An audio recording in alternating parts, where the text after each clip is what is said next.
applause, how many of you have been in a new situation and met someone new and you tried to get to know them and you said, hey, so what kind of music do you listen to? Anyone? Yeah? Cool. And by way of applause, how many of you at a certain point in time felt like you needed to release an emotion, like anger or sadness, drop a tear here and there, or just go out for a run and be rebellious? How many of you have used music to do that? Yeah. So on balance, it's safe to say that this is a kind of a daily occurrence to many of us. Really, we are completely unaware sometimes that we speak in music every single day of our lives. We are completely unaware that we have at hand one of the most powerful tools in existence, not only to communicate, to create bridges between one another, but also to heal. Now, you may argue this may sound really cliché, but allow me to demonstrate. I've been living in the UK for the past 8 years. I'm originally from Baghdad. I was born and raised there.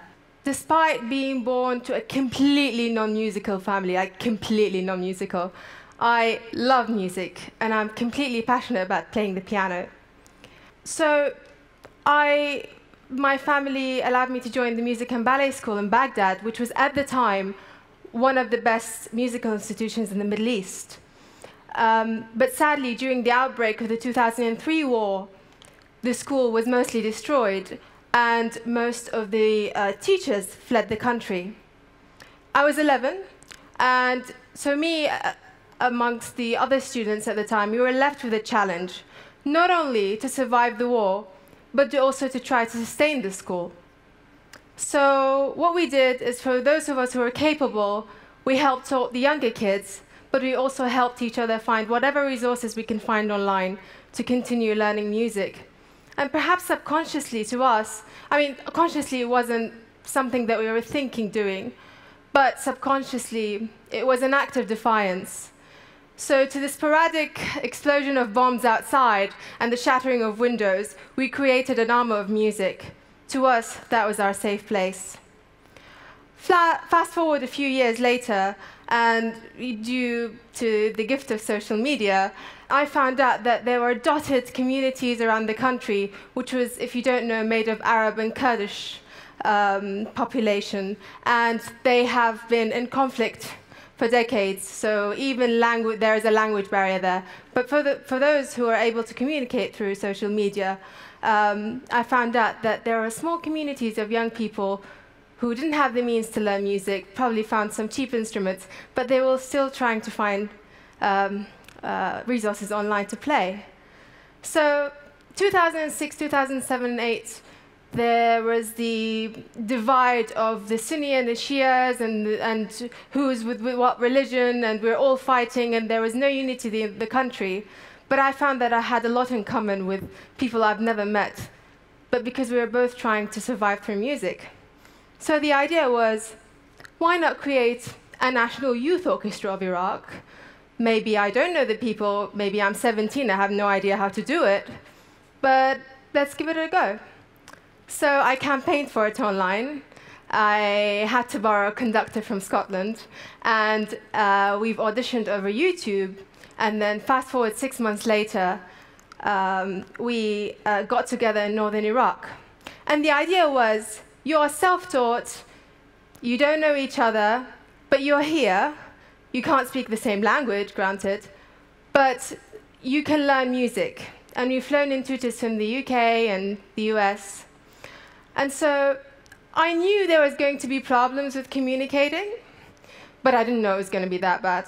I mean, the first day they were sad. This is an image of the first day. Just look at their facial expressions. They look like they really don't want to be there. And they played horribly as well, so out of tune.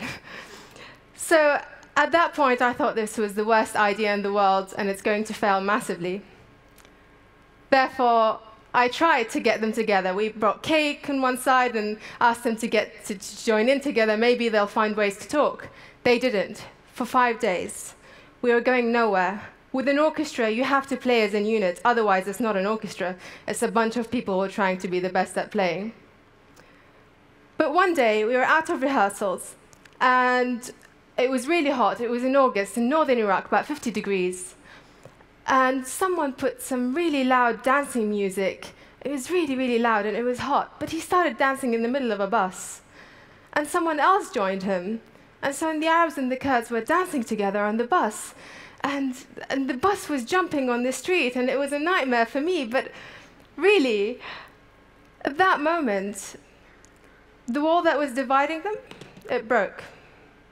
Magic started to happen. They started playing beautifully. They started communicating. Perhaps not in a language that they both understand, but they communicated, which is what matters. They played a beautiful concert attended by over 1,000 people from all over the country. 2-3 years later as well, we continued the success. They played in Bonn, they came to the UK, they sold out South Bank Centre, and it was amazing. They learned how to communicate with each other. Decades of divide. But they used music to do it. They also learned to communicate with people in the UK, in France. Maybe they don't speak French or English, but they learned using music to do it. And so they did it. But then something happened. The so-called Islamic State broke out. And as a result, a lot of these musicians have been displaced, lost their homes, thankfully still alive. But the orchestra had to go on hiatus. And for a lot of us, including myself, we were floating. But the images coming out of these places that were affected by ISIS has always haunted my mind. I mean, we all remember the image of the little kid from Aleppo who's stained in blood. I mean, this is one image that made it to the media. What about the other kids? What is their future going to be like? I looked up online, and the Center for Post-Traumatic Stress Disorder, the National Center, says that in any given refugee population, there's up to 86% of them would experience post-traumatic stress disorder. What kind of a future are we standing there looking at for these kids? So a lot of people say, what can we do? What can we do? And I've often wondered, what can I do? But I do music, and that's what I did. I booked a flight, went back to northern Iraq, but this time to the Syrian refugee camps. And I wanted to work with young kids to help alleviate post-traumatic stress disorder symptoms through music. So I went there, and people say, the camps, there are tents and barbed wires. And I've never really believed it, but it's true. What's worse is that whilst I imagined that their world would not be as rich as someone who lives in London or anywhere else, but I didn't think it would be that small. One of the first activities I've done with the kids was just music and based on traffic lights. And I said, yeah, you know the traffic lights, it's red, green, and yellow. And he said, Miss, what is a traffic light? And it didn't occur to me that this child, who's 7, was here, but first arrived in the camp maybe 3-4 years ago. He hasn't seen the outside life. So to someone whose world is so small, what can you do? Where can you start? So we started with simple activities. We danced, we played, and I brought a friend with a flute. And to them, they'd never seen an instrument live before. So at first we played, but we used music. We used happy music, we used sad music, and then we progressed. We started learning rhythm. And then we also progressed. We did improv plays where we use the music, and then I give them a scenario, and they have to act to the music. I'll give you the scenario. The center has 500 kids registered at least. And to control the amount of kids coming in after school, they have to use whistles to control them.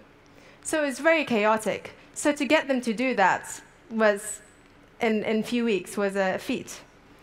But then we started discussing more subjects. So I tried to use a music therapy method, which is called guided imagery. So you give them a topic, and then we use music. We use geography to say, well, this is the Czech Republic, and there is this composer, for instance, who wrote about homeland. What is your idea of homeland? And I play the music that expresses homeland, and they draw their idea of homeland. And then we play a more melancholic melody, and they draw their idea of homeland, and we discuss it. And for these kids, the staff has to contain them most of the time. At school, they're told to sit down, they're told to, not be naughty, they're told not to express themselves. This was an opportunity for them to be, to just simply be. And so I'll give you a few examples of the drawings. It says, home is a night out with friends, perhaps doing barbecue. This one is of a girl who is sad that she left her home, as you can see, and her friend. And this one wasn't about home, but this kid just drew himself crying and said, "I'm crying, I'm pulling my hair, I'm really angry." So they learned how to feel. And it was through the use of music. I mean, the images are there, but it's an expression of what was surrounding them. Then we progressed on to medication. And now for kids aged 8 to 16, it's a feat to sit them down and say, listen to Einaudi and meditate. But they did it because they wanted to. And they started coming to me and say, hey, miss, do you know where I can find the music? Because I want to sleep to it at night. And so after we did that, they wanted to learn more about music because they found an interest in it. And that connected them. And it started, I can see them changing. I can see their facial expressions opening up a lot more. With that, I think the last day has been the most monumental because I walked in, and instead of using whistles like the first time, I just did this, and they all came around in a circle, about 80 of them. I still get goosebumps thinking about it because I didn't think it was going to be possible. They appreciated that it is possible not only to communicate and to heal, but also to find something in common with another. I mean, they always ask me, so what is London like? Is it better than here? They always ask me that question for some reason. But we found something in common, and this is very important. During this time where fear is so prevalent, everything is happening around us in this world is telling us, but look out, but be afraid of this person, but be suspicious. Watch out, protect yourself. But we are so much better than that. We really, really are. We have so many things that bind us, and one of them is music. Everybody listens to music. I can guarantee you that every single one of you has a favorite song or a favorite piece. I can guarantee you that. So already, we have something in common. Why not use it? We're human. We really need to focus on our humanity. What makes us who we are. Use what you know. Use what you know that can connect you to connect. Please don't allow fear to distract you from the meaning of being alive and to be someone who contributes to the betterment of this world. Thank you ever so much.